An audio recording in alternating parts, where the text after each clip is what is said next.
পৃথিবীর সর্বশ্রেষ্ঠ পয়গম্বর আল্লাহ রাব্বুল আলামিন আপনাকে আমাকে দান করেছেন। সেই নবীর নাম হলো মুহাম্মাদুর রাসূলুল্লাহ সাল্লাল্লাহু আলাইহি ওয়াসাল্লাম। ওই নবীর উম্মত আল্লাহ রাব্বুল আলামিন আপনাকে আমাকে মনোনীত করেছেন। রে ভাই, আমাদেরকে চিন্তা করতে হবে, বুঝতে হবে আল্লাহ রাব্বুল আলামিন আমাদেরকে ওই নবীর অনুসারী হিসেবে বানাইছে। নবী কেমন ছিলেন, নবীর চরিত্র কেমন ছিল, নবীর শিশুকাল কেমন ছিল, জন্মের পর ওনার বাল্যকাল কেমন ছিল, ওনার যৌবনকাল কেমন ছিল, ওনার ব্যবসায়ী জীবনটা কেমন ছিল, ওনার পররাষ্ট্রনীতি কেমন ছিল, রাষ্ট্রনীতি কেমন ছিল, ওনার চরিত্র কেমন ছিল, ওই নবীর উম্মত হিসেবে আমাদেরকে আল্লাহ মনোনীত করেছে।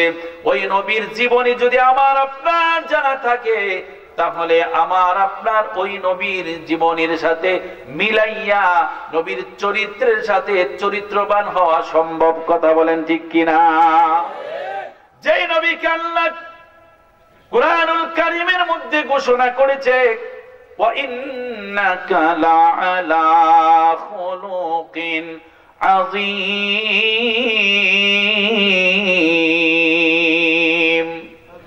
আল্লাহ রাব্বুল আলামিন বলেন, ও দুনিয়ার মানুষেরা শুনো, আমি আমার পয়গম্বর, আমার বন্ধু মুহাম্মাদুর রাসূলুল্লাহ সাল্লাল্লাহু আলাইহি ওয়াসাল্লামকে পৃথিবীর বুকে সবচাইতে মহান চরিত্রের অধিকারী করে দুনিয়াতে পাঠাইছি।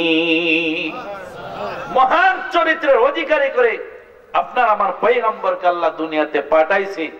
সেই নবীর অনুসারী যদি আমরা হয়ে থাকি, তাহলে আমাদের চরিত্র ভালো হওয়া দরকার আছে না নাই? 100% ভালো হওয়া দরকার। এই জন্য ছলচাতুরি করে লাভ নাই। আল্লাহ রাব্বুল আলামিন কোরআনের মধ্যে বলেন, ইয়া আইয়ুহাল্লাযীনা আমানুত্তাকুল্লাহা হাক্কা তুকাতিহি ওয়া লা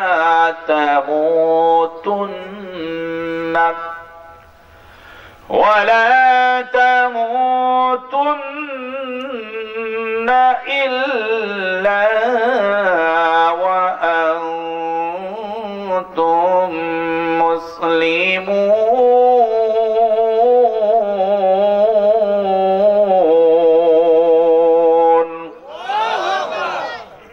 খেয়াল করেন ভাই আমার, আল্লাহ রাব্বুল আলামিন শুরুতে ডাক দিলেন ইয়া আইয়ুহাল্লাযীনা আমানু, ঈমানদার বলে ডাক দিলেন। তারপরে আল্লাহ রাব্বুল আলামিন এই ঈমানদারদেরকে সতর্ক করতেছে, ইয়া আইয়ুহাল্লাযীনা আমানুত্তাকুল্লাহ, ইত্তাকুল্লাহ, আল্লাহকে ভয় করো, আল্লাহকে ভয় করো। ইত্তাকুল্লাহ হাক্কা তুকাতিহি, ভয় করার মতো ভয় করো।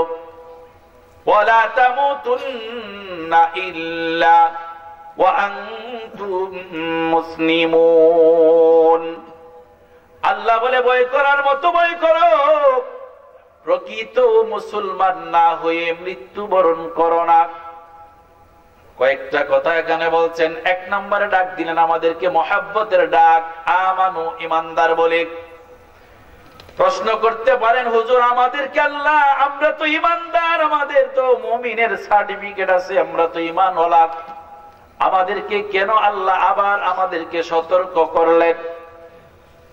যেই সমাজের মধ্যে যেই ছেলেটা সবচাইতে ভালো, চরিত্রবান, মেধাবী, তার দিকে সমস্ত মানুষের নজর থাকে। কথা বলেন ঠিক কিনা? যেন ছেলেটা কি ভালো ছেলে। তো আল্লাহ রাব্বুল আলামিন দুনিয়ার বুকে যাদেরকে মনোনীত করলেন, যাদেরকে সম্মানিত করলেন, তাদের ব্যাপারে আল্লাহ রাব্বুল আলামিন তাদেরকে সতর্ক করলেন, ও ঈমানদার, যারা ঈমানদারের সার্টিফিকেট পেয়েছো, তোমরা সাবধান, সাবধান। যৌবনের কারণে গুনার মধ্যে লিপ্ত হইও না, টাকার ক্ষমতার কারণে গুনার মধ্যে লিপ্ত হইও না, ক্ষমতার কারণে গুনার মধ্যে লিপ্ত হইও না। এই জন্য আল্লাহ রাব্বুল আলামিন বলেন, ইমানদার হইছো ঠিক আছে, কিন্তু আমি আল্লাহকে ভয় করতে হবে। আমি আল্লাহকে শুধু ভয় করবা তা হবে না, ভয় করার মতো ভয় করতে হবে।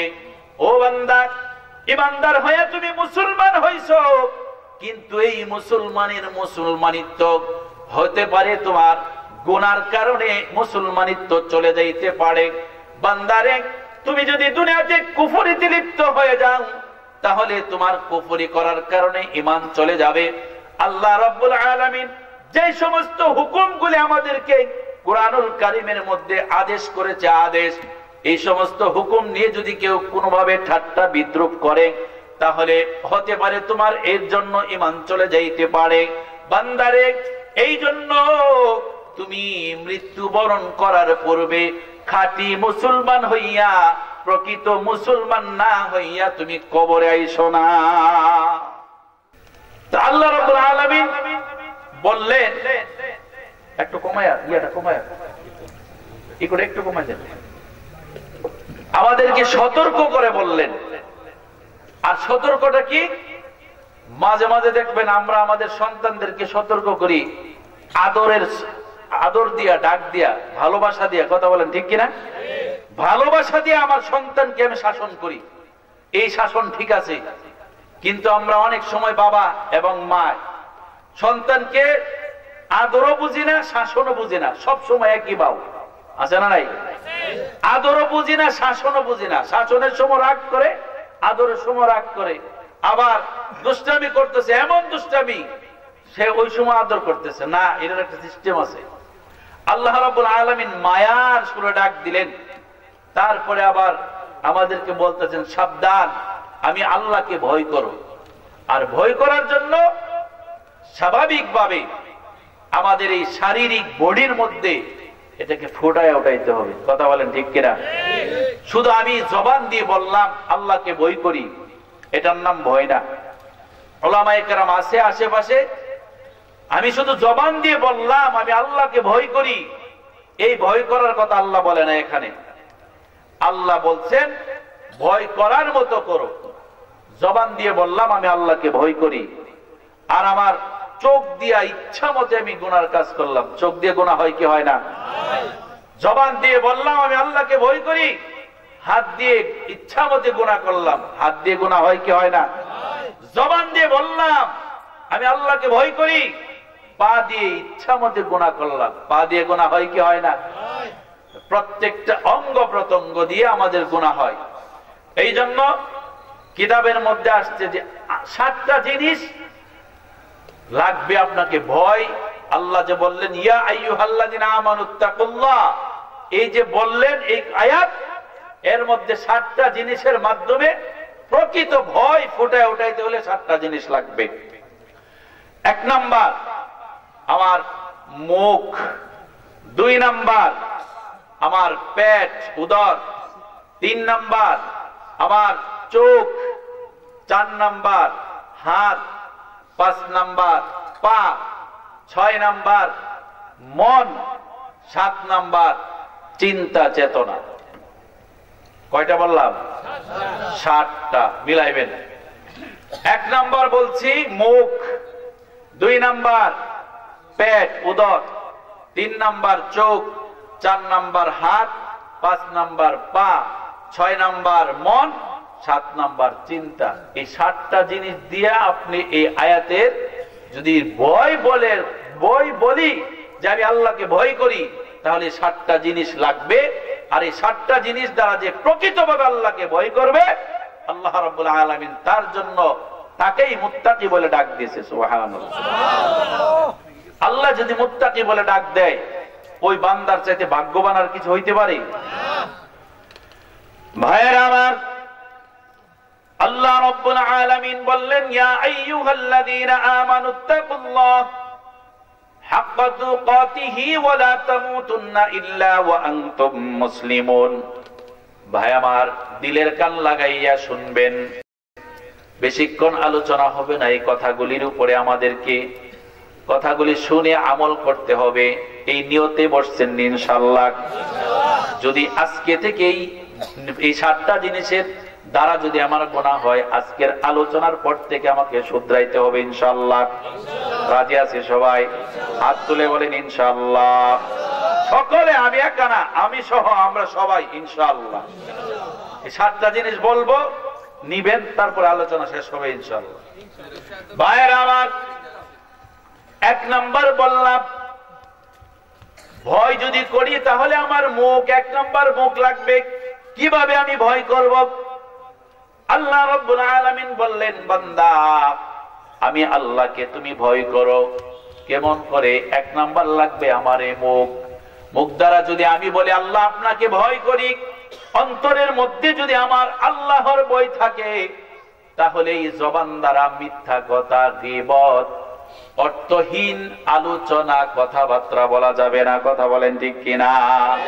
বুঝলেন? 1 নাম্বার, যদি আমি বলি আল্লাহ আপনাকে ভয় করি, আল্লাহকে যদি ভয় করি, এই ঘোষণায় যদি আমি দিতে পারি, তাহলে আমার এই মুখ দ্বারা, জবান দ্বারা মিথ্যা কথা বলা যাবে না, জবান দ্বারা উল্টা পাল্টা কথা বলা যাবে না, গীবত করা যাবে না, আর অর্থহীন এমন কোন কথা বলা যাবে না, অশ্লীল বেহায়াপনা, গালিগালাজ করা যাবে না, অশ্লীল বেহায়াপনার গান, মুখ দ্বারা শব্দ উচ্চারণ করা যাবে না। কথা বলেন ঠিক কিনা?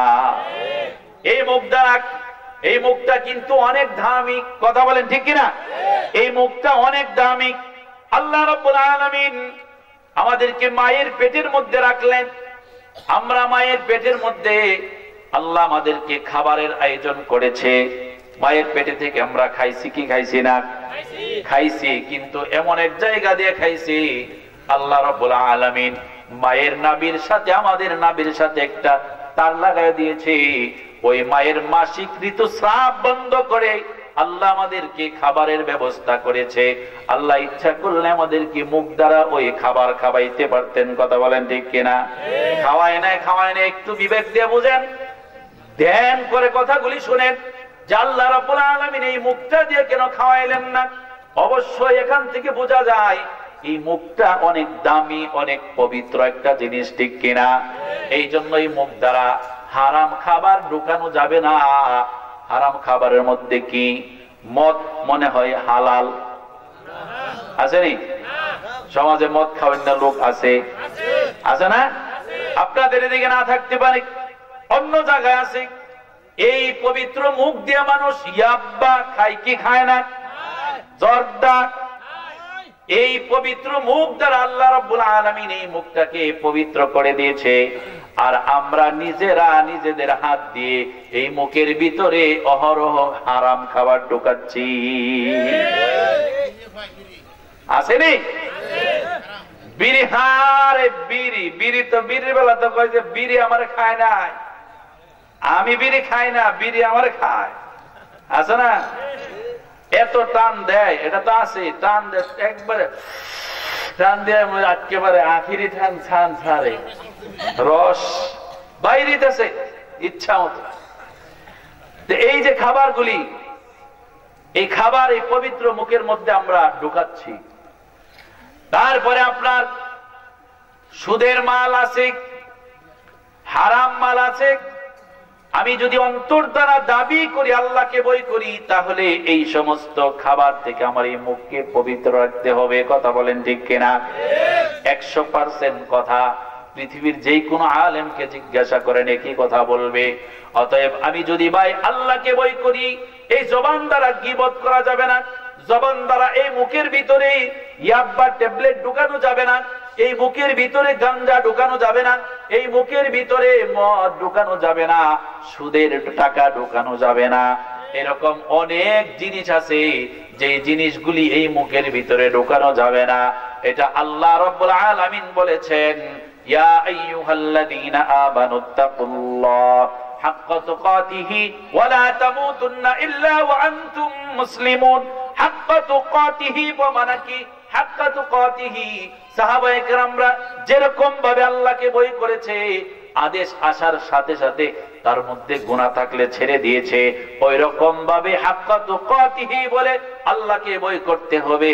এর বিপরীত আপনি দাবি করতে পারবেন প্রকৃত আল্লাহকে ভয়, এই দাবি আপনি করতে পারেন না। কথা বলেন ঠিক কিনা? গীবত আমাদের মধ্যে চলতেছে অহরহ, অহরহ গীবত চলতেছে। গীবতের ব্যাপারে আল্লাহর পয়গম্বর একজন ছিলেন, আল্লাহ রাব্বুল আলামিন ওনাকে স্বপ্নের মাধ্যমে বলে দিলেন, ও পয়গম্বর, সকালবেলা ঘুম থেকে উঠে তুমি ঘর থেকে যখন বের হইবা, ঘর থেকে বের হওয়ার পর তুমি যেই জিনিসটা দেখবা ওই জিনিস তুমি খাইবা। ওনাকে স্বপ্নের মাধ্যমে ওহী করলেন, 5টা জিনিসের ওহী করলেন। 1 নম্বরে বললেন, সকালবেলা যখন তুমি ঘর থেকে বের হইবা, যেই জিনিসটা দেখবা ওই জিনিস তুমি পান করবা, খেয়ে ফেলবা। 2 নম্বরে যে জিনিসটা দেখবা ওই জিনিসটাকে তুমি মাটির নিচে রেখে দিবা। 3 নম্বর, যে জিনিসটা তুমি দেখবা তোমার সামনে আসবে, একটাকে তুমি হেফাজত করবা। 4 নম্বর, যে জিনিস তোমার সামনে আসবে ওই জিনিসটাকে তুমি নৈরাশ করবা না। 5 নম্বর হলো, যেই জিনিস 5 নম্বরে যেই জিনিসটা গিয়ে তোমার সামনে পড়বে ওই জিনিসটা থেকে তুমি দ্রুত গতিতে পলায়ন করবা। কয়টা জিনিসের কথা বলছে? পয়গম্বরকে 5টা জিনিসের ওহী করলেন। পয়গম্বর ঘুম থেকে উঠে সকালবেলা দেখতে পেলেন বিশাল বড় একটা পাহাড়, এমন বিশাল বড় এক পাহাড়। সর্বপ্রথম সে পাহাড় সামনে পড়েছে। আল্লাহর বান্দা, আল্লাহর পয়গম্বর টেনশনে পড়ে গেলেন। আল্লাহ আমাকে বললেন, ও পয়গম্বর, সকালবেলা যেই জিনিসটা তোমার সামনে পড়বে তুমি খেয়ে ফেলবে। আমি তো দেখলাম এত বড় পাহাড়, এই পাহাড় আমি কেমন করে খাবো? এটা তো আমার দ্বারা সম্ভব না। উনি আস্তে আস্তে করে পাহাড়ের দিকে আইগাইতেছে আর টেনশন করতেছে, চিন্তা করতেছে কেমন করে আমি পাহাড় খাবো। তারপরে মনের ভিতরে সান্ত্বনা আনলেন। আল্লাহ রাব্বুল আলামিন বলেছেন, লা ইউকাল্লিফুল্লাহু নাফসান ইল্লা উসআহা। আল্লাহ এমন কোন বিধান, এমন কোন শরীয়ত, এমন কোন হুকুম, এমন কোন আহকাম মানুষের উপরে দেয় নাই যেই জিনিসটা পালন করতে বান্দার উপরে কষ্ট হবে। পয়গম্বর সামনের দিকে যায়, আস্তে আস্তে যাইতে যাইতে ওই পাহাড়ের কাছে যখন গেলেন, দেখতেছে সামনে যায় আর পাহাড় আস্তে আস্তে ছোট হয়, সামনে যায় আর আস্তে আস্তে ছোট হয়। পাহাড়ের কাছে যাইতে যাইতে এমন এক পর্যায় হয়েছে ওই পাহাড়টা 1 লোকমা পরিমাণ হয়ে গেছে। আল্লাহু আকবার। 1 লোকমা পরিমাণ হয়ে গেছে। ওই পাহাড়ের কাছে যাইয়া 1 লোকমা যখন হইছে, পাহাড়টাকে ধরে খেয়ে ফেলেছে। এত স্বাদ পেয়েছে, মধুর চাইতে আরো বেশি সুস্বাদু। সুবহানাল্লাহ। 2 নাম্বার, সে চলা শুরু করলো। 2 নাম্বার, যেই জিনিসটা সে সামনে দেখতে পেল, আল্লাহ তাকে আদেশ করলেন, 2 নম্বরে যে জিনিসটা তুমি দেখবা সেটাকে মাটির নিচে গেড়ে রাখবা, পুঁতে রাখবা। আল্লাহর পয়গম্বর সামনের দিকে গেলেন, গিয়ে দেখতেছেন একটা স্বর্ণের প্লেট, স্বর্ণের একটা প্লেট সামনে ভেসে উঠেছে। আল্লাহর পয়গম্বর স্বর্ণের প্লেটটা পাইলেন। এবার স্বর্ণের প্লেটটা পাওয়ার পর মনে পড়ল, আল্লাহ আমাকে বলেছে 2 নম্বর জিনিসটা মাটির নিচে গেড়ে রাখার জন্য। উনি ওই মাটি করে প্লেটটাকে নিচে রেখে দিলেন। রেখে দিয়ে যখন একটু সামনে যায়, পিছনে তাকাইয়া দেখে ওই প্লেট আবার মাটির নিচ থেকে অটোমেটিক উপরে উঠে যায়। উপরে উঠে যায় 2 বার, 1 বার, 2 বার, 3 বার এরকম ভাবে মাটির নিচে প্লেটটা রেখে দিলেন। যতবার মাটির নিচে প্লেট রেখে দেয় অটোমেটিক প্লেট উঠে যায়। উনি ভাবতে লাগলেন যে আমি মাটির নিচে রাখি আর প্লেট ওঠে। আমাকে আল্লাহ বলেছেন মাটির নিচে রাখার জন্য, আমি মাটির নিচে রাখলাম, এখন যা হবার হোক। উনি প্লেটটাকে নিচে রেখে দিয়ে সামনের দিকে চলে গেলেন। আবার সামনের দিকে একটু হাঁটতেই দেখতে পেলেন একটা পাখি আরেকটা পাখিকে দৌড়ায়, একটা বাজ পাখি আরেকটা পাখিকে দৌড়ায় খাবারের জন্য। ইতিমধ্যে একটা পাখি ওই পয়গম্বরের সামনে আসলেন, আইসা ডাক দিয়ে বলে, পয়গম্বর আমাকে একটু বাঁচান। এই কথা বলার সাথে সাথে উনি ওই প্রথম পাখিটাকে ধরে ওনার আস্তিনের ভিতরে ঢুকায়া দিলেন। 3 নাম্বার যেই পাখি, 4 নাম্বার যে পাখিটা আল্লাহ বলেছিল 3 নাম্বারটাকে হেফাজত করবা, আর 4 নাম্বার যেই জিনিসটা তুমি দেখবা ওই জিনিসটাকে তুমি নৈরাশ করবা না। ইতিমধ্যে বাজ পাখি তার জবান খুলে গেল, ডাক দিয়ে বলে, আল্লাহর পয়গম্বর, সকাল থেকে এই রিজিক আমার জন্য রেডি ছিল, আমি সকাল থেকে তাকে খাবো, এই জন্য তার পিছনে পিছনে দৌড়াচ্ছিলাম, আমি তাকে ধরবো, এমন অবস্থায় আপনি তাকে গোপন করে ফেলেছেন, আমার পেটের মধ্যে ক্ষুধা, আপনি তাকে লুকিয়ে ফেলেছেন। এই কথা বলার সাথে সাথে পয়গম্বর, আল্লাহ যে বললেন 4 নাম্বার জিনিসটাকে তুমি নৈরাশ করবা না, মনে পড়ে গেল ওনার শরীর থেকে এক টুকরা গোশত কেটে ওই বাজ পাখিকে দিয়ে দিয়েছে। সুবহানাল্লাহ। অনেকে বলতে পারেন, হুজুর আবার একজন নিজের শরীর থেকে নিজে আবার কেমনে করে কাটে? প্রশ্ন আসতে পারে না? আমরা যে লেভেলের মানুষ, এই লেভেলের প্রশ্ন আসবে, ঠিক কিনা?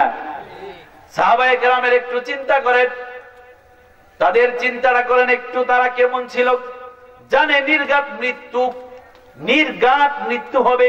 পয়গম্বর বলছে, যাও যুদ্ধের ময়দানে যাও, নির্ঘাত মৃত্যু জানছে।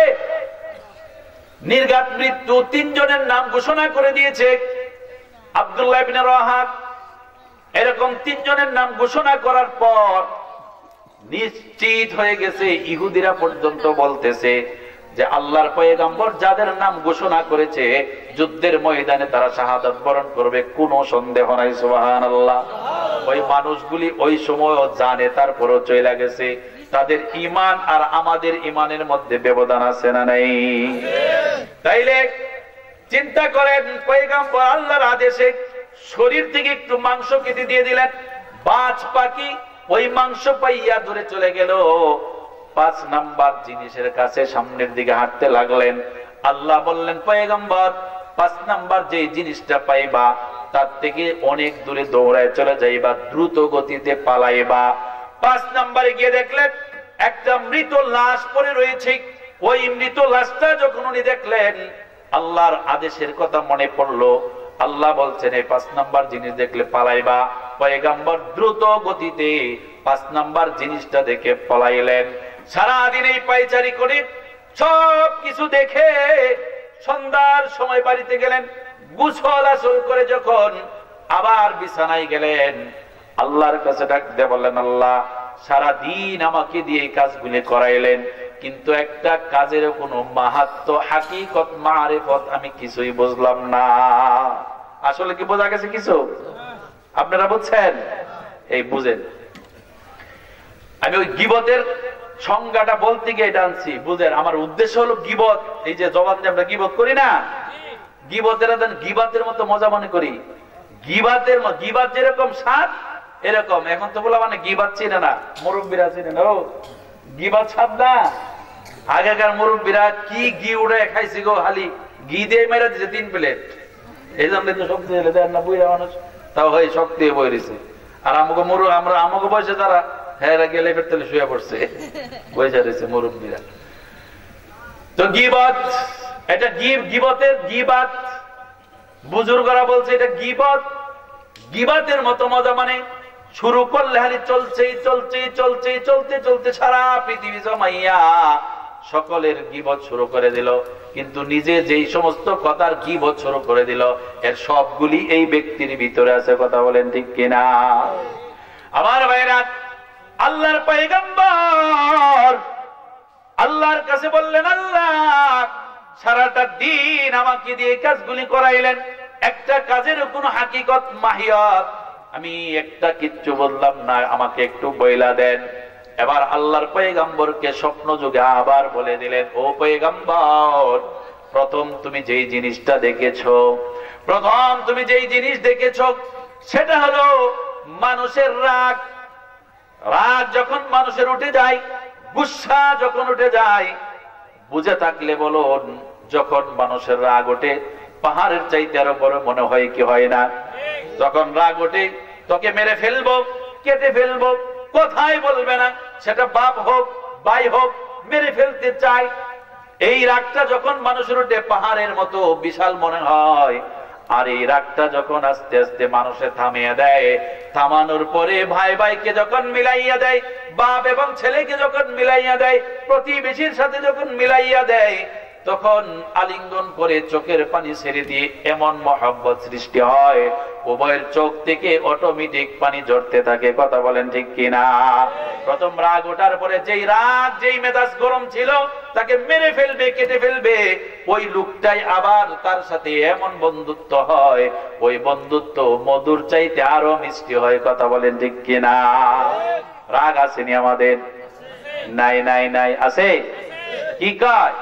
রাস্তার পাশে মোটর সাইকেল নিয়ে যাচ্ছেন আপনি, একটু যদি অটল আপনার সাথে বাড়ি লাগায়, মোটর সাইকেল থেকে নেমে আপনি অটলার গালের মধ্যে চর মারছেন, টাস টাস করে দুইটা, আছে না নাই?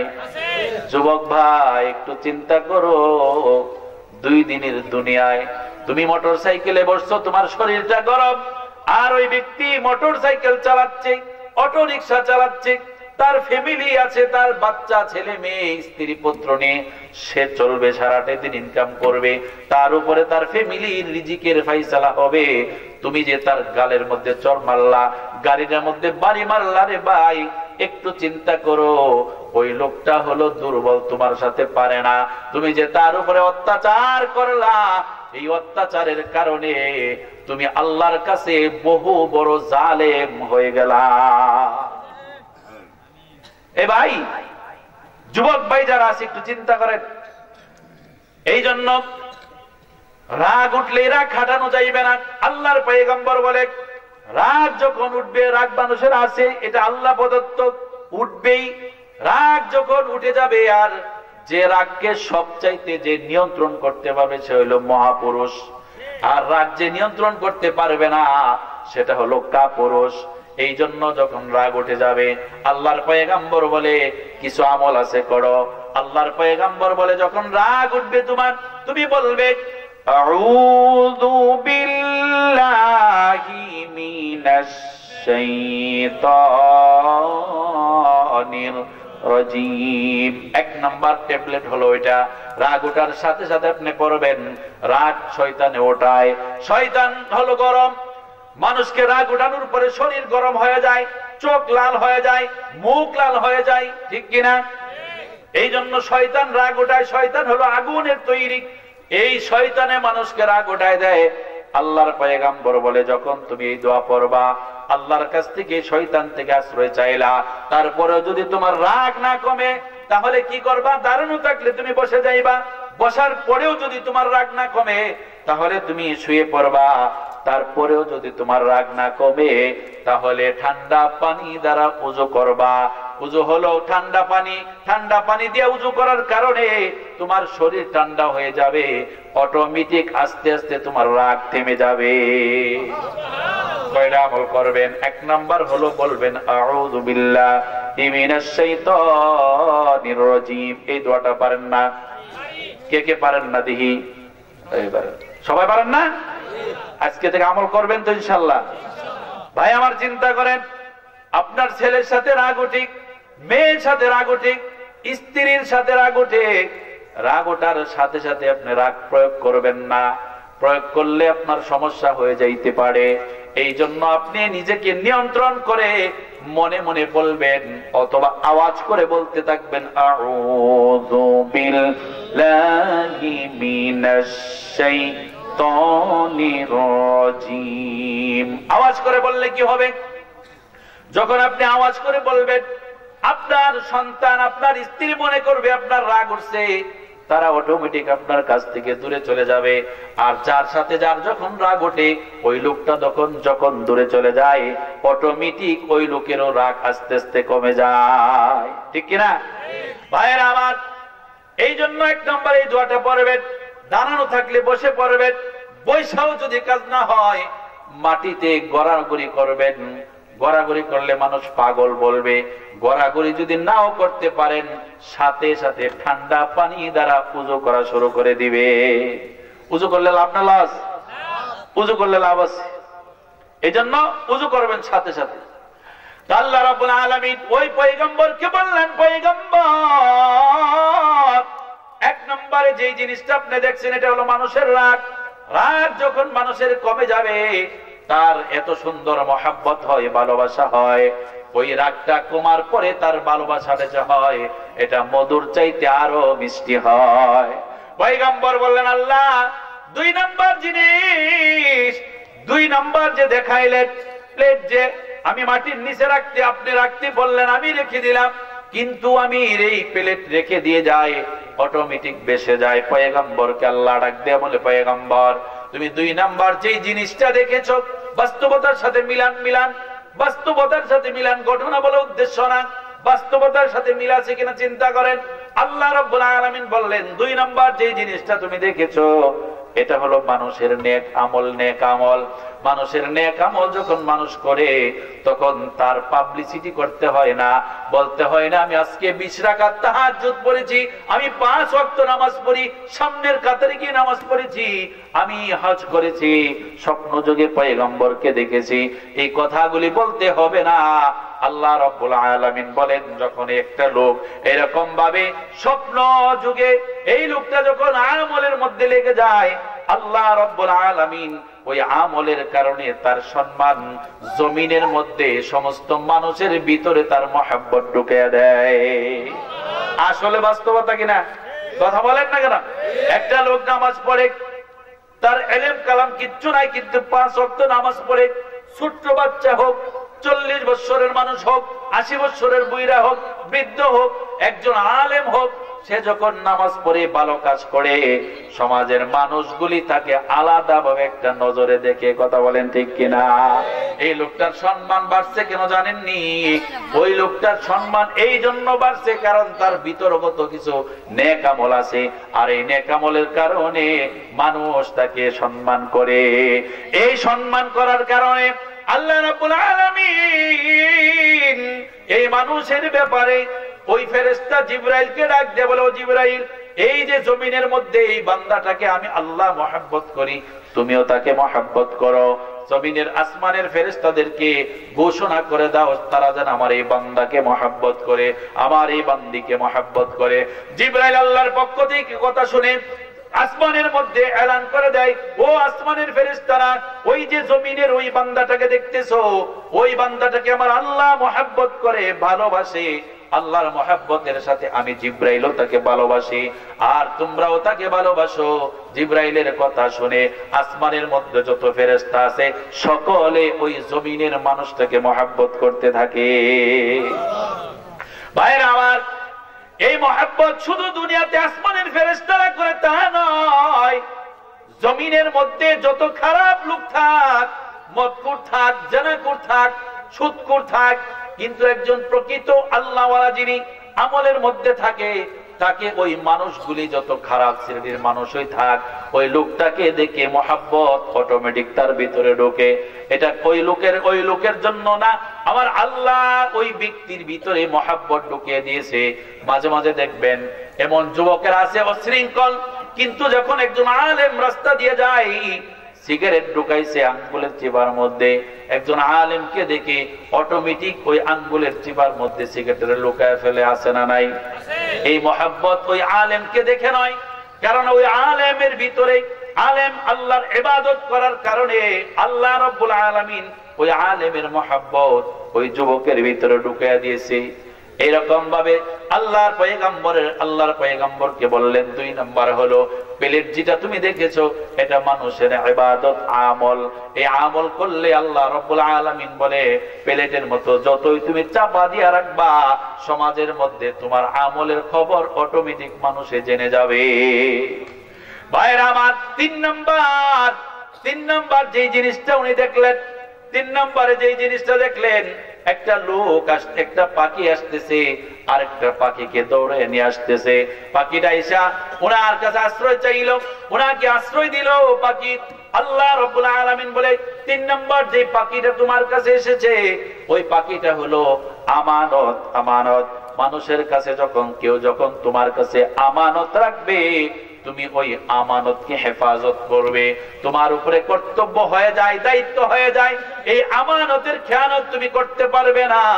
আজকে সমাজের মধ্যে আমানতের খেয়ানত কম না বেশি? অনেক বেশি। জিম্মাদারি পালন করে না সমাজের মাতবর যিনি, ওনার জিম্মাদারি হলো কেউ যদি অন্যায় ভাবে একজনের উপরে জুলুম করে, ওই সমাজের মাতবরের দায়িত্ব হলো তাকে এই জিম্মাদারি ওই লোকের অত্যাচার থেকে তাকে বাঁচাইবে, তার ক্ষমতা আছে। আজকে সমাজের মধ্যে স্বজন প্রীতি হওয়ার কারণে মানুষ মানুষকে মেরে ফেলে, মানুষ মানুষকে হত্যা করে ফেলে, একজন আরেকজনের জমি দখল করে ফেলে, একজন আরেকজনেরকে মারামারি করে কাটাকাটি করে, এই অশান্তিগুলি সৃষ্টি হয় আমানতদারিতা, এই আমানতের খেয়ানত করার কারণে। কথা বলেন ঠিক কিনা? 4 নাম্বার যে জিনিসটা দেখেছে আল্লাহ রাব্বুল আলামিন ডাক দিয়ে বলে, পয়গম্বর এই যে 4 নাম্বার জিনিসটা তুমি দেখলা, এটা হলো তোমার আমানত। তুমি যে 4 নাম্বারটা দেখলা, এটা হলো যদি কেউ তোমার কাছে কোনো কিছু চায় তাহলে তুমি তাকে নৈরাশ করো না, ফিরাইয়া দিও না। এতিম মানুষ তোমার কাছে চাইছে, একজন অসহায় মানুষ তোমার কাছে চাইছে, তুমি তাকে ধমক দিয়ে তাকে দূরে সরাই দিও না। বাইরে এখন এমন পরিস্থিতি হয়েছে, একজন ভিক্ষুক যখন এসে আমার কাছে আপনার কাছে চাই, পকেটের মধ্যে টাকার অভাব নাই, কিন্তু 10টা টাকা ফকির মিসকিনকে বের করে দিতে আমাদের কষ্ট হয়। কথা বলেন ঠিক কিনা? আমি টাকা নিয়ে বসে রয়েছি, একটু বিবেক দিয়ে চিন্তা করেন, যেই মানুষটা আপনার কাছে হাত পাতলো, একটু চিন্তা করেন যেই বয়সে হাত পাচ্ছে, এই বয়সটা হাত পাতার বয়স না, কিন্তু তারপরও চাইছে আপনার সন্তানের দিকে একটু চিন্তা করেন। এই লোকটা এসে, বাচ্চাটা এসে আপনার কাছে চাইছে, আপনার সামর্থ্য অনুযায়ী অবশ্যই তাকে আপনি কিছু না কিছু দিয়ে দেওয়া উচিত। কথা বলেন ঠিক কিনা? আমার ভাইরা, 5 নাম্বার যে জিনিসটা আমি বললাম, পয়গম্বর আল্লাহ রাব্বুল আলামিন পয়গম্বরকে বললেন, পয়গম্বর 5 নাম্বার যে জিনিসটা দেখবেন তার থেকে দূরে দূরে পালাইবেন, দূরে দৌড়ে পালাইবেন দ্রুত গতিতে। 5 নাম্বার জিনিসটা কি জানেননি? উনি গিয়ে দেখলেন একটা মরা লাশ। আল্লাহ রাব্বুল আলামিন ডাক দিয়ে বলে, ও পয়গম্বর, এটা তো মরা লাশ না, এটা হলো মরা লাশ, গন্ধযুক্ত লাশ। গন্ধযুক্ত লাশ দেখলে যেমন মানুষ দূরে দৌড়ে পালায়, গন্ধ লাগে নাকের মধ্যে, ওই রকম ভাবে যখন তোমার সামনে কেউ গীবত করবে, তোমার সামনে যখন কেউ সমালোচনা করবে অন্যের, ওই রকম ভাবে গীবতকারী ব্যক্তির থেকে তোমাকেও দূরে চলে যেতে হবে। কি বলেন? চাইতে হবে না? এই আমলটা করতে পারবেন ইনশাআল্লাহ। যখন আপনি বুঝবেন যে ওই লোকের গীবত শুরু করে দিয়েছে, তখন আপনি আস্তে করে বলবেন হিকমতের সাথে, ভাই আমার একটু কাজ আছে, আমি চলে যাই। যদি তার কথা না শোনেন, রাগও করতে পারে, এই জন্য তাকে বলবেন, ভাই আমার একটু তাড়া আছে, আমি চলে যাই।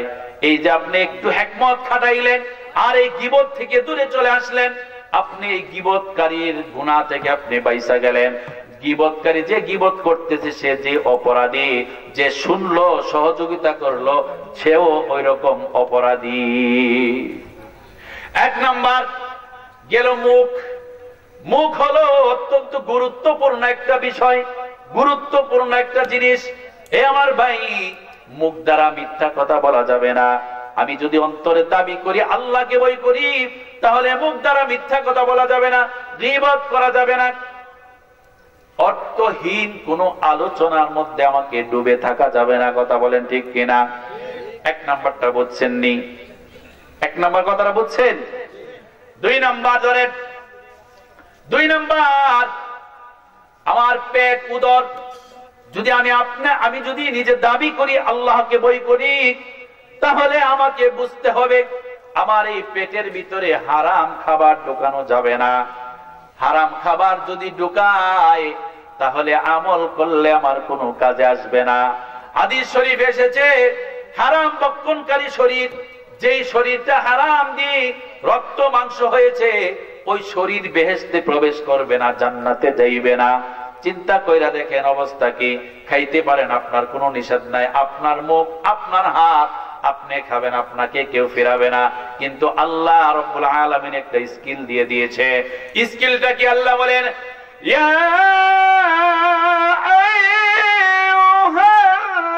আইয়ুহাল্লাযীনা আমানু তাকুল্লাহা হাক্কা তুকাতিহি ওয়া লা তামুতুন্না ইল্লা মুসলিমুন।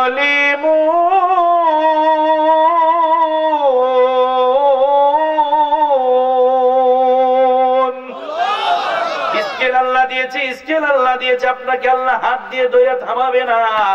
বান্দা এই পেটের ভিতরে হারাম ঢোকাইস না, আমার আল্লাহ রেডি করে দিয়েছে, স্কিল দিয়েছে, নিষেধ করে দিয়েছে, হারাম বক্ষণ কইরো না। যদি তুমি অন্তরে দাবি করো আমি আল্লাহকে ভয় করি, তাহলে এই পেটের ভিতরে হারাম ঢোকানো যাবে না। আল্লাহ রাব্বুল আলামিন বললেন এই পেটের ভিতরে গেলানে গেলানে মদ ঢুকানো যাবে না, এই পেটের ভিতরে ইয়াব্বা ঢুকানো যাবে না, এই পেটের ভিতরে হারাম জিনিস ঢুকানো যাবে না। কথা বলেন ঠিক কিনা? 2 নাম্বার গেল। 3 নাম্বার, এই চোখ। যদি আপনি বলেন আমি আল্লাহকে ভয় করি, চলবে? আলোচনা চলবে না শেষ দিব? উঠেন না, উঠলে কল শেষ দিয়ে দিব। কোরআন হাদিসের বাইরে কথা বলতেছি, বুঝলেন? খালি ওয়াজ তো জুলেখা, ইসুফ জুলেখার কিচ্ছা কাহিনী তো শুনছেনি, ঠিক না? বাস্তবতার সাথে মিলে কিছু কথা শুনেন। আল্লাহ রাব্বুল আলামিন চোখ দিয়েছেন কে? কোরআনে আসেনি চোখের কথা? আল্লাহ বলেন আলাম নাজাল লাহু আইনাইনি ওয়া লিসানান ওয়া শাফাতাইন।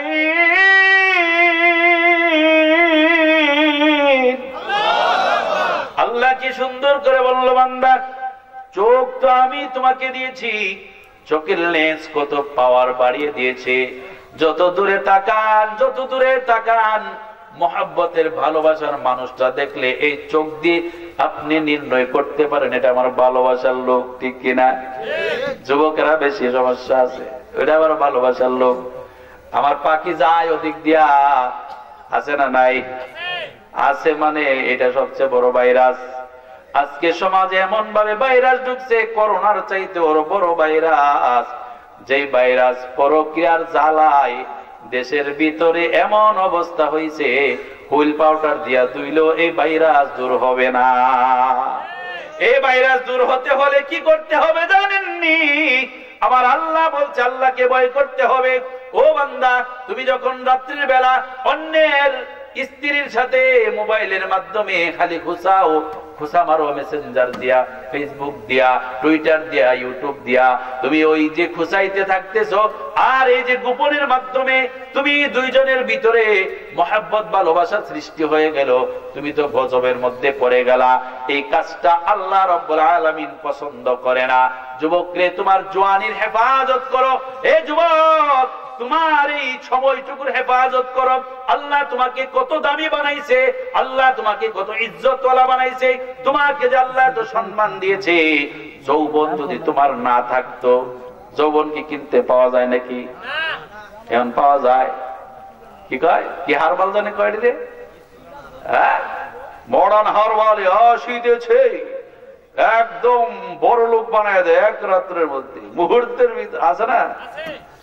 এই যৌবনে লাভ নাই, তোমার গহনা দিন ফু রহিয়া যাবে, গহনা দিন ফু রহিয়া যাবে, যৌবনে লাগবে বাটি, ওই যে দেখো ডাকিতেছে তোমায় কবরের মাটি, ঠিক কিনা? ওই যে দেখো ডাকিতেছে তোমায় কবরের মাটি। সন্ধ্যার আগে যেদিন ডুবিবে বেলা, এক নিমিষে বন্ধ হবে বাবা রঙ্গেরি মেলা, ঠিক কিনা? তুমি কাহারে দিবা জোহরে দম, কাহারে দিবা তুমি জোহরে দম, কার মাথায় বাং বাহালাটি, ওই যে দেখো ডাকিতেছে তোমায় কবরের মাটি। কবরে যাইতে হবে নি? কথা বলেন, যাইতে হবে নি? ডাকতেছে, কবর ডাকতেছে। আমরা মনে করতেছি আমাদের হায়াত মনে হয় বাড়তেছে। না রে ভাই, না, হায়াত তো বাড়ে না। হায়াতের মেকদার আমরা জানি না, কতদিন আল্লাহ আমাদেরকে হায়াত দিয়েছেন। কিন্তু যিনি দিয়েছেন তিনি তো জানেন আমাদের হায়াত কতদিন আছে। 70 বছর হায়াত যদি আমাদেরকে দিয়ে থাকে, জন্ম থেকে যদি আমার 15 বছর হয়, জন্ম থেকে যদি আমার 30 বছর হয়, জন্ম থেকে যদি আমার 40 বছর হয়, 70 বছরের হায়াতের থেকে আস্তে আস্তে একদিন সেকেন্ড মিনিট করে করে আমার কমতেছে। এই যে কয়মা যাইতেছে, এই কমা কিন্তু আমি টের পাইতেছি না। কবর আমাকে ডাকতেছে।